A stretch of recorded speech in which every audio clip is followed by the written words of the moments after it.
It is Florida week and coverage of the Tennessee Florida game brought to you by the Mattress Place today. Chalk Talk with Chris Landry of LandryFootball.com. And Tennessee, Florida always gets people excited. It should. It is going to be just an electric environment this week with college game day. Tennessee pushing the top 10. I haven't seen Knoxville like this in a long, long time. So go to LandryFootball.com to learn more.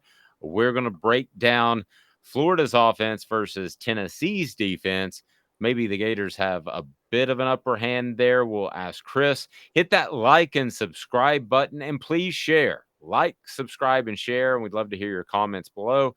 And we can always go back and ask Chris questions if you have that of him later in the year. All right. So, Chris, as far as Florida's offense, what have you seen so far that you like? What have you seen that you're like, I'm not sure that's going to work? Well, I think when they're at their best, they can run the football fairly well, and that includes the quarterback. So you've got to defend that. They'll come at Tennessee with a healthy dose of a running game, and if they can stay committed to the run, and how do you do that? Well, you need to make sure that your defense doesn't give up big plays, and you're not down 14 points, and you have to get out of your run game. I think that patience with the run game is going to be key. Um, and I think that's the only chance to develop any semblance of a passing game. They've not been really consistent throwing the football because they can't drop back and throw it very effectively on a consistent basis. But they can run play action, they can run some boots and waggles, but that's in order for the run game to be successful. So to me, Tennessee, this game is about look, you've got to make the quarterback beat you as a passer. If he beats you as a runner, shame on you because that's their strength. You've got to overplay that, and then you need to adjust after that because I think that you know the the lack of consistency not only with the quarterback as a passer, but the receivers is a problem. They have not been really good throwing the football against South Florida, not against Kentucky, not against Utah, but they were good enough to win two of those games. Against Kentucky, they forced it in a bunch of mistakes. Now, I do think Kentucky's defense is better than Tennessee's. They're more physical anyway, but I think they could cause some problems and create some turnovers. And if that takes place, then Florida's chances go completely out of the window. What little chance they may have, I think, in this game. I just think that Tennessee's matchup is pretty good because I think that you can overplay the run here with numbers. I think you just say, beat us, Florida, beat us, Anthony Richardson, with the passing game. And if you can do it, we'll adjust there. But I don't think that they feel like, and I certainly don't feel like, that Florida can win consistently with the passing game. And so I think that's how it's going to play out on this side of the ball. But if they can run the football and Tennessee's struggling to stop the run, that does two things. It's going to force extra numbers into the box. So it's going to create opportunities to then throw it effectively against Tennessee. And if Florida is also running the football well, that means what? Tennessee's offense is not on the field. And that's what Florida wants. That Florida wants to compress this game. And the way they compress it is with the running game. That's what Billy Napier likes to do. This is what his team that he inherited can do. What they can't do is throw it all that effectively unless they can throw it off play action. What do you think of Anthony Richardson? First, I'll tell you what to think about the mattress place. The mattress place, no gimmicks, 30 to 70% off mattresses, quality mattresses each and every day on Chapman Highway, just a couple of miles from downtown. It's much closer than you think. People hear Chapman Highway and they think it's far away. It's not, and you can save 30 to 70% off at the mattress place. So check them out. The Google reviews, like over 225 5-star reviews. It is Marine veteran owned, just about integrity and great savings. Chris, Anthony Richardson is a guy who obviously has a ton of ability, but I'm really not sure what to think of him as a quarterback right now. What do you think of him? Tremendous athlete. He's big. He's athletic. You got to defend him in the run game. He can throw it. He's just not a great passer. And the difference is I think he can throw it pretty effectively on the move.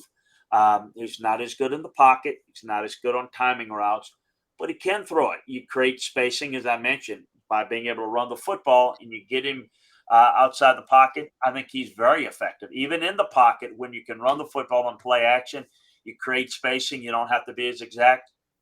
Can be really effective. Um, what you've got to do is be able to slow down the run, so you force him to drop back, go through progressions, and make throws into tight windows. He's not good at that. That's what Kentucky did so well, and it caused them a lot of problems. So I think he's a guy with potential, with ability. As a pro prospect, for example, he's got the natural skills that you look for, and he seems to be a really good young man. So the only variable then is, can you teach him? Is he willing to learn? Is he teachable? And does he have great work ethic? He can develop into something pretty good. But right now, as a proven passer, he hasn't proven that yet.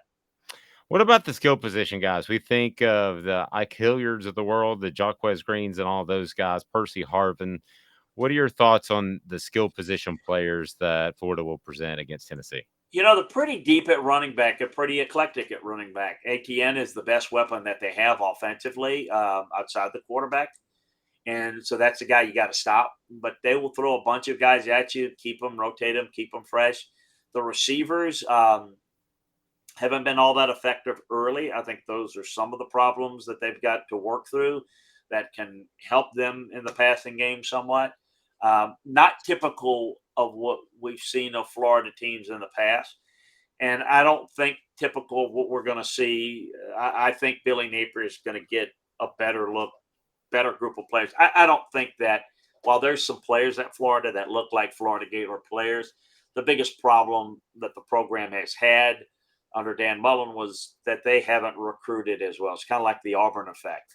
They're in better shape than Auburn because they've got a quarterback that's really good, but they just don't look quite like Florida's looked in the past. So I think Tennessee's getting them at a good time, but they're still going to have to play well because they still have some talent. They're just they're just not a complete team in terms of, because of their inability to win when they have to with the pass game. I look at it like this: is like going to a work job with a tool belt with all the tools. You may not need but one or two tools to win a game. But what if you need all the tools? Well, you need to have it on your truck or on your tool belt to be able to get it done. And this team, if you force them to have to win from throwing in the pocket without play action, they haven't proven they can have much success. So that's going to be the mission this week. It will. And with Tennessee's defense, there are issues. Um, I could name a couple, but I prefer just to get your take. Tennessee defensively is a work in progress, to say the least. Well, I mean, I think they are. I think from a talent standpoint, there's some good players. There's not enough of them that where they, from a to be an elite defense. There are not enough difference makers on that side of the ball. The key, though, is going to be able to defend the run. I say that over and over again. They're going to have to play, a lot of 8-man fronts to stop them. If they can, then Florida will be able to throw the football. It's pretty easy to throw it then.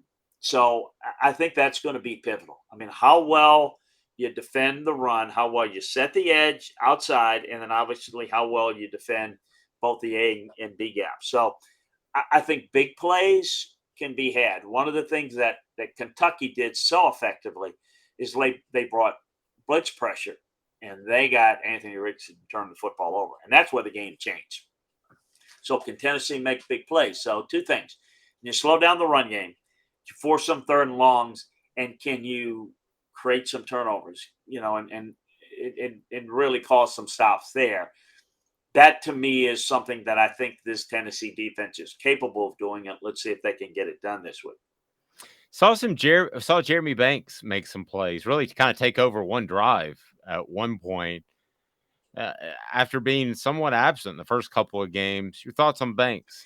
Well, I think, a couple of things too, and we tend to forget this, and everybody's in the same boat. Some do it better than others, but it takes, a couple of games to really get into a flow, to get real comfortable. And obviously, who he's playing against had a factor into it. He's a good player. He's going to have to play well in games like this and going forward if their defense is going to take that next step. He's got some ability to become a better playmaker than we've seen for him on a consistent basis in Knoxville. When you look at Tennessee's back seven, do, Chris, is it more the linebackers who struggle in intermediate coverage, or is it the back end guys, the corners? Where do you see the chain being broken when somebody busts wide open? It depends on a given play, but it's both. To answer your question, neither one or they don't play as well in coverage at linebacker, but the back end is probably the biggest concern. I mean, you can beat the secondary. Do you have time to do it? A lot of what they do is they sometimes bring their pressure with their backers, so they're a little bit light in coverage there, so you can beat them over the middle. But I don't think they do a great job of getting to their landmarks and coverage and the curl and the hook and the flat areas as you'd like.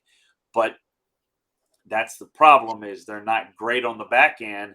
That only exacerbates the problem when you're struggling in the short end. I mean, if you can be great on the back end, you're going to be better in the short end. You're going to be a little bit more comfortable in how you play it.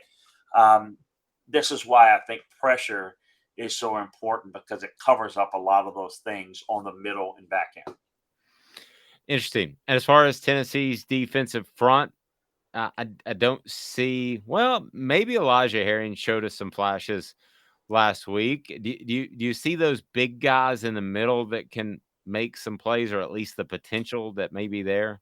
I do. I think there's some potential there. I don't think there's greatness, but I think there's some ability to create A gap pressure, B gap pressure. I think that is imperative in this scheme of what they're going to want to get from those guys. I said that in the summer. I thought there was potential. So I see some positive things. I think, they a lot of talk about, like particularly against Pittsburgh. I'll use that as the best opponent they played, or use that because that's the best opponent they played, that they didn't get a lot of pressure. Well, they actually got pretty good pressure. They didn't get a lot of sacks. So I think that's going to be pivotal. I don't think this team is going to line up and just lockstep, vice grip you, defend the run. So they're going to have to bubble the run. They're going to have to hit gaps, get upfield, cause the run to go lateral.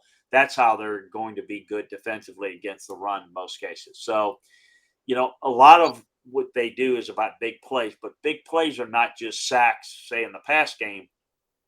It's the ability to create pressure. It's the ability to tip balls. And I think they've done a pretty good job of that. They did a pretty good job against Pitt.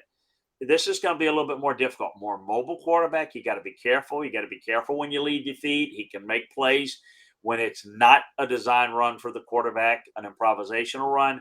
So you got to be real careful because he can bail out. You can do everything right, and then all of a sudden it's 3rd and 14, and he picks up and he gets 18 yards because you're not prepared and you leave your feet. So you've got a really good job to me with mobile quarterbacks like this. The key is to force them in the pocket.